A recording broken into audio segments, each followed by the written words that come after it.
Friday, right? Okay, a lot of things happening on the show today, starting with a trip to Brazil, so you can experience the sights, sounds, and food of the South American country in downtown Houston. Great Day correspondent Courtney Perna is our passport to all the fun. Hi there, Courtney.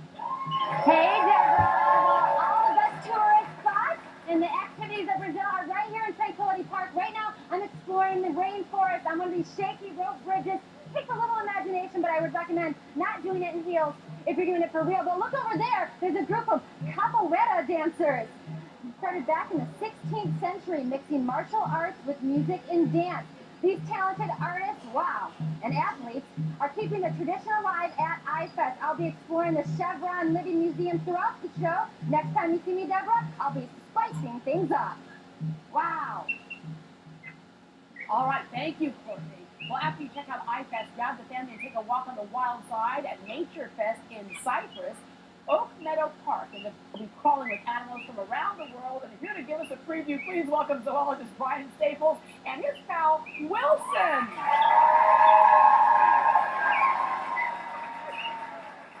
Okay, I know monkeys are smart and apes and also are smart, but is this one writing?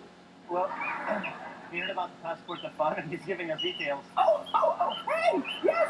In fact, it says go to Nature Fest. That's what he says. That's he's turning the page now. He's got a lot of okay. And Deborah, this is why sometimes my notes are wrong. I gotta read that. Yeah. Let's... Okay. I'm sorry. I did not mean to do that. I did not mean to scare you. I'm sorry. Come on.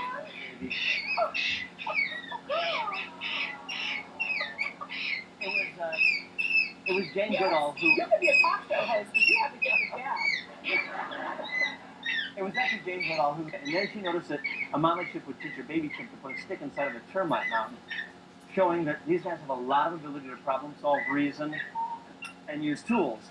Now, I don't have termites, but brought some juice and a straw, and Wilson's just going to show you how he uses his tools. Now, Wilson is what we call a capuchin or capuchin. A capuchin, right. And these particular brand of monkeys, that is, really so cool and so cute. They're the ones that everybody looks at and goes, oh, I want one. We don't really want one, do we? And that's how we ended up with so many of the animals that we have on display out at Nature Fest. They're all rescued animals. Now, Wilson's a tremendous ambassador. If I weren't here to help you, how would you get a drink on your own? On the whole... Oh, that's excellent. That is amazing. You know, we do these things, and a lot of us, we look at these do tricks, but we also learn a lot about ourselves when we see these animals perform this way. Isn't that amazing? It's true. We don't do any circus routines. We focus mostly on natural behaviors. But I have to cater to the celebrity of Wilson also. He only drinks the red juice. Oh, okay. And he really is a celebrity. He really is, yeah. He got his start with a good friend of ours, Eddie Murphy.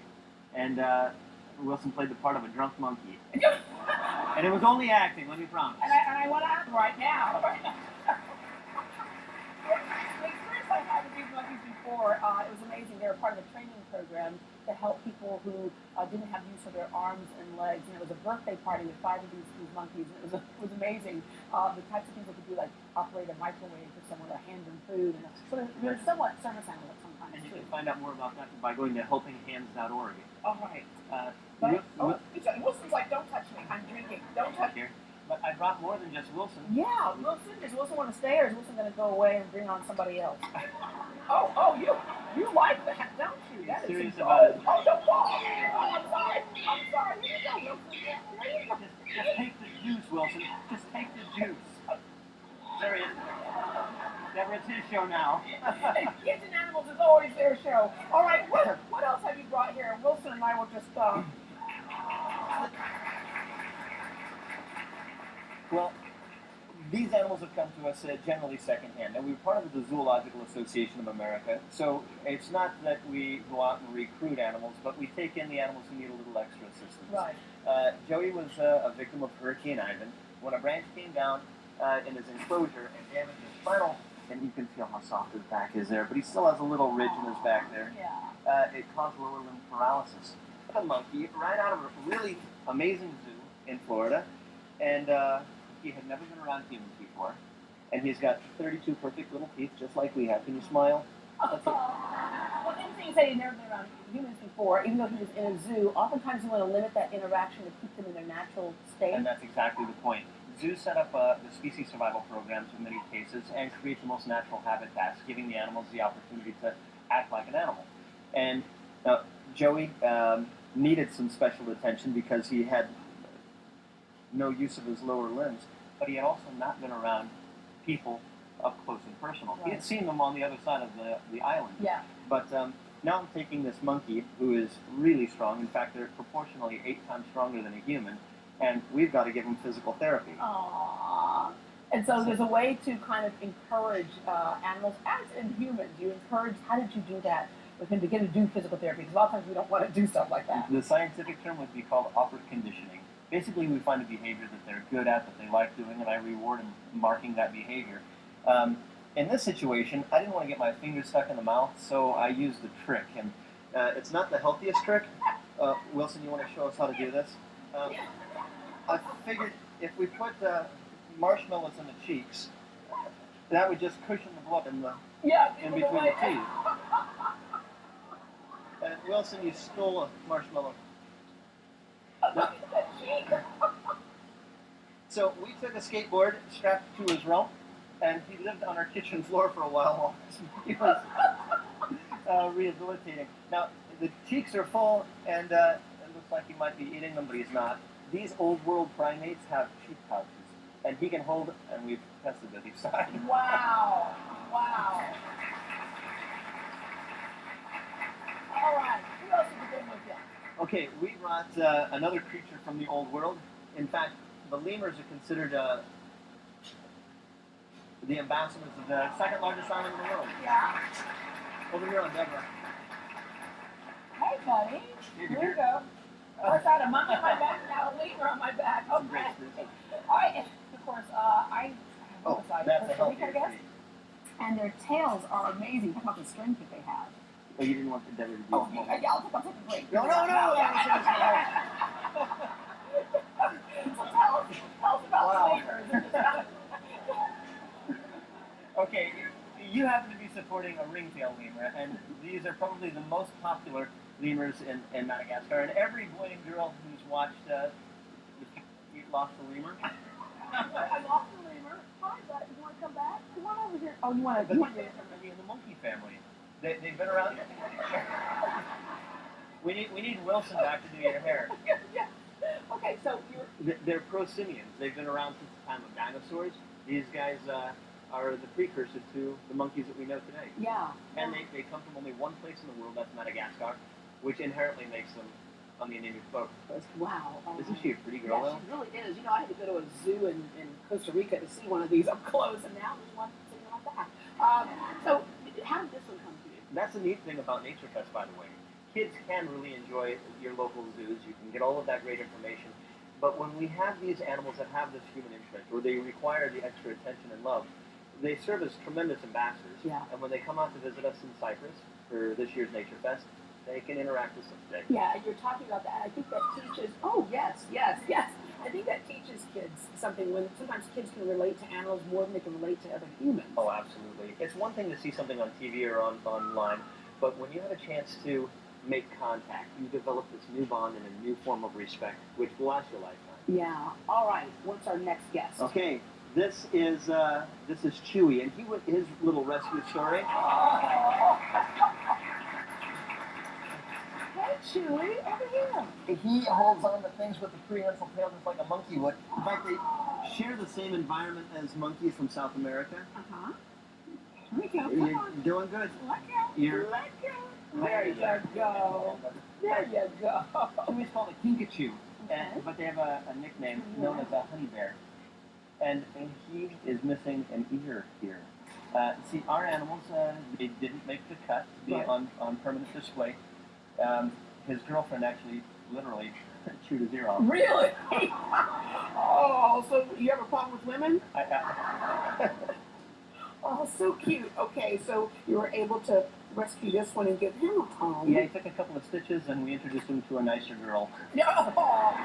Okay. And we got someone else coming up here. Who We have do. now? Okay, this is our cute little baby, known as a maranda. Can you tell me what the only natural enemy? The only natural enemy, would it be humans? Other than a human. And we have a bottle, don't we, David? No, it's the dingo. Oh, a dingo got my kangaroo. Oh, look, it's so cute. Okay, hold on now. We've got your bottle coming. Well, you know what's interesting with this is that he's trying to hop away, but in the beginning he couldn't hop. Baby kangaroos are born just the size of a tiny mouse. And they make their way from the cloaca, or the birth canal, right into the pouch where they finish their development. Uh-huh. So you can say a baby kangaroo is born really premature. Hold on, little guy. Your bottle is coming. All right. You're just about to get. Oh, I got two now. And here, look at this. Look at that. There you go. That's all it takes. Now you're calm. That's all you needed. And Chewy? Watch out, there's a kinkapoo or kichapoo, whatever that was. It's right underneath you. Kinkachoo. Pikachu. Named Chewy. Named Chewy. Right there you go. It's easier bottle feeding you than it was bottle feeding my son. All right. And this is a little boy that'll listen. Yeah. Look at these ears. Love it. So how up close and personal do people get when they come out? Well, just about as close as this. If you have an opportunity to come out and bottle feed a baby kangaroo. This little guy had a damaged tail when he was born. As I was saying, they develop in the pouch. His tail was coming out the other direction, so he required a split system. And he's just really doing remarkably well now. I did bring you a couple of other surprise guests that I was going to have David bring out. While you do that, I'm going to let people know. Okay, so if you'd like to attend the Bridgeland Nature Fest event tomorrow and find out all about Brian and the animals, you can go to greatdayhouston.com. We'll have a lot more information on our website about times and all that stuff. It is free. All right, who's your other one? No, sir. No, sir. No, sir. No. Did they tell you my two phobias? No, sir. Yeah. No. It's time for you to hop on out of here. No, sir. Hold on, Deborah. Let me just finish this. No, Joey and I are leaving. Don't leave us. No. We're doing two shows, 11 and 1:30. There's amazing stuff going on. We've got the crocodile guy coming out to do his show. We're breaking Guinness Book of World Record contest by bird calls. It's all about nature. And it's about getting kids connected with our natural world. Well, if you want those two to survive, I think you need to go ahead and take those It's away. just a baby scorpion. You Okay, no. Okay, I'm going to go on with the show while you have that there. Okay, Facebook fans, today we want to know which animal most close by. Is it a cougar because you like the Enderman? Or are you an elephant because you never, ever forget anything? Log on and let us know what your animal instinct is. We'll share some of your comments later on in the show. So, Brian, if you had to be an animal, which one would you be besides those two on your arm right now? When I was a kid, I was inspired by Jim Fowler and Mutual Omaha's Wild Kingdom, and I couldn't get through a half an episode of Tarzan without swinging in the trees with the monkeys as a kid. I'm lucky I grew up at a third, so I'd have to be a monkey. Okay, this is okay. I would be a dog, but not just any dog. Do we have a picture of a dog that I think that I am right now? Can we show that? Is the dog coming? There you go. That is me right now. Brian, thank you so much. It's so much fun, and thank you for giving us a chance to get up close and personal and learn a little bit about these. Get the scorpion away from me. Stop it. You'll just hold these while I get the kangaroo. Okay, no.